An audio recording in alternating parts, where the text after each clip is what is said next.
Hello everyone, स्वागत है आपका अपने चैनल में प्रेप विद तुषार में।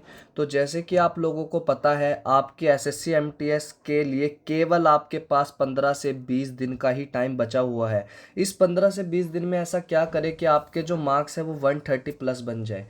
130 प्लस अगर आप मार्क्स लेकर आते हैं तो आप ये मानिए आपका सिलेक्शन कोई नहीं रोक सकता। आपको पता है इस चैनल पे मैं आपको जीके पढ़ाता हूँ, तो मैं आज आपको जीके रिलेटेड ही चीज़ें बताने वाला हूँ। इंग्लिश में क्या है, आप 75 में से 75 भी लेकर आ सकते हैं, कोई बड़ी बात नहीं है। पर अगर आप जीके में 18-19 क्वेश्चन सही कर देते हैं तो भी आपका सिलेक्शन हो जाएगा, क्योंकि 25 में से 25 जीके में नहीं होते हैं। बट मैं कोशिश करूंगा कि आपको जो मैं चीज़ें बता रहा हूँ अगर आप वो फॉलो करते हैं तो आपके 18 से 20 क्वेश्चन सही हो जाएंगे। तो चलिए आज की वीडियो शुरू करते हैं। सबसे पहले तो कुछ भी नहीं पढ़ना है। वेटेज देखो, एडीक्यूटी क्या पैटर्न फॉलो कर रहा है, क्या पूछ रहा है। आप क्या पहले ज्योग्राफी पढ़ लेते हैं, हिस्ट्री पढ़ लेते हैं? ऐसा नहीं है, आपको ये सब नहीं करना है। आपको वेटेज देखना है। सबसे ज़्यादा वेटेज जो है एसएससी एमटीएस के लिए वो है आपका स्टैटिक जीके का। स्टैटिक जीके आपको सबसे टॉप प्रेफरेंस पे रखनी है। पढ़ना सब कुछ है, पर सबसे ज़्यादा सबसे पहले क्या पढ़ना है, स्टैटिक जीके। फिर आप देख सकते हैं आपके दूसरे नंबर पर करंट अफेयर है। करंट अफेयर भर भर के पूछ रही है एडीक्यूटी जो है। आपको पता है जब टीसीएस पेपर कराया करती थी तो इकोनॉमिक्स का रोल बहुत ज़्यादा नहीं था, बट एडीक्यूटी के पैटर्न में इकोनॉमिक्स का रोल बहुत ज़्यादा आया है। तो आपको इको भी ध्यान रखनी है। सबसे पहले स्टैटिक पढ़िए, फिर आप करंट अफेयर कीजिए, फिर आप इको कीजिए। सबसे ज़्यादा क्वेश्चन इन्हीं तीन पोर्शन से बन रहे हैं। उसके बाद आप ज्योग्राफी देख सकते हैं, उसके बाद हिस्ट्री, उसके बाद पॉलिटी, उसके बाद साइंस। साइंस में भी अगर आप फिजिक्स कर लेते हैं, ठीक है, साइंस में अगर फिजिक्स पढ़ते हैं और बायो पढ़ते हैं तो भी सबसे पहले फिजिक्स पढ़िए, क्योंकि केमिस्ट्री से ना के बराबर क्वेश्चन आ रहे हैं और अदर तो कुछ भी पूछ सकता है। आप ये बात याद रखना, ठीक है। बाकी आपको सबसे ज़्यादा स्टैटिक पे अपना ध्यान देना है, और उसके बाद करंट अफेयर और इको सबसे ज़्यादा। कम से कम ये मान लीजिए इन तीन पोर्शन में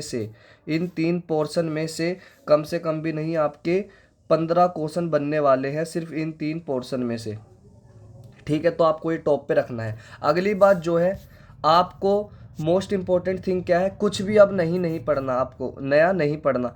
15 दिन आपके पास बचे हुए हैं। इन 15 दिन में आप क्या पढ़ लेंगे, आप खुद ही बता दीजिए। कुछ भी नया नहीं पढ़ना है, सिर्फ अब आपको रिवीजन करना है। एंड में वीडियो के बताऊंगा कैसे करना है रिवीजन और कहाँ से पढ़ना है। कुछ भी नया पढ़ने जाओगे पुराना भी भूल जाओगे, आपको ये बात याद रखनी है।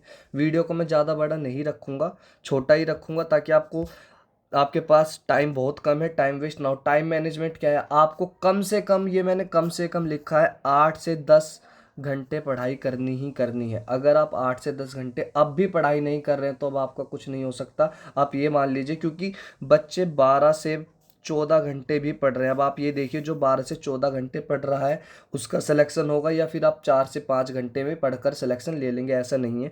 8 से 10 घंटा पढ़िए और दोनों सब्जेक्ट को बराबर टाइम दीजिए, क्योंकि मैथ और रीजनिंग तो बिल्कुल इसमें जीरो है, उसको तो आप पार कर दोगे। इंग्लिश को भी आप कम से कम 4 घंटा दीजिए, और जीके को भी आप कम से कम 6 घंटा दीजिए, क्योंकि जीके और इंग्लिश ही मेरिट बनाएगी, आपको ये बात याद रखनी है। इंग्लिश तो आपकी फिर भी हो जाएगी, जीके बहुत इंपॉर्टेंट है, ठीक है। जीके कम से कम 5-6 घंटा पढ़िए और इंग्लिश भी 4-5 घंटे पढ़िए पढ़िए आप।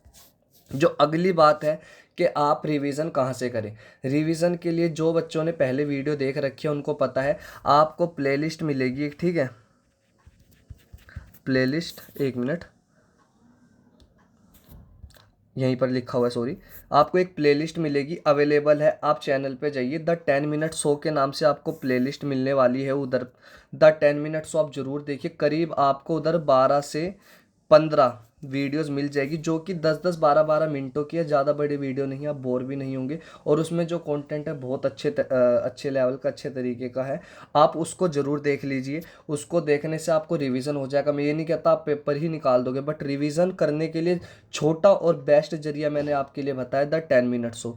और एक और इम्पोर्टेंट बात आपके लिए, मैंने एसएससी एमटीएस के स्पेशल रिगार्डिंग 2 वीडियोस उसकी हो चुकी है, 2 क्लास हो चुकी है, ठीक है। तीसरी क्लास आने वाली है, और इस बार थोड़ी सी बड़ी क्लास आएगी। ये वीडियो जो 2 क्लास आई है डेमो क्लास थी, 10-10 12-12 मिनट की। जो थर्ड क्लास आएगी इसमें मैं आपको अच्छे से रिवीजन कराने वाला हूँ और अच्छे से पढ़ाने वाला हूँ, जो कि 30-40 मिनट की वीडियो होगी। तो सबसे पहला काम क्या करना है, द 10 मिनट शो देखना है, बहुत इंपॉर्टेंट है रिवीजन के लिए। और 2 क्लास हो चुकी है एसएससी एमटीएस की, आपको दिख जाएगा क्लास 1 और क्लास 2। और थर्ड क्लास कल या परसों मैं आपके लिए लेकर आ जाऊंगा, ठीक है। तो ये जो 4-5 चीज़ें हैं जीके के लिए बहुत इंपॉर्टेंट है, अगर आप ये फॉलो करते हैं तो ये मान लीजिए आप 25 में से आप कम से कम भी नहीं 18 या 19 क्वेश्चन निकाल देंगे। और जीके में इतने ही क्वेश्चन निकलते हैं, ये बात याद रखना, 25 में से 25 हम नॉर्मल बच्चों के नहीं निकलते जो अलग लेवल के हैं। अब समझ रहे हो आप अलग लेवल से मेरा क्या मतलब है। बाकी आप अपनी पढ़ाई पर फोकस कीजिए, इधर उधर की बातों पर ध्यान मत दीजिए, ठीक है। तो जुड़े रहिए प्रेप विद तुषार के साथ। मिलते हैं एक और शानदार वीडियो के साथ, और अब टाइम नहीं है, पढ़ो, ठीक है।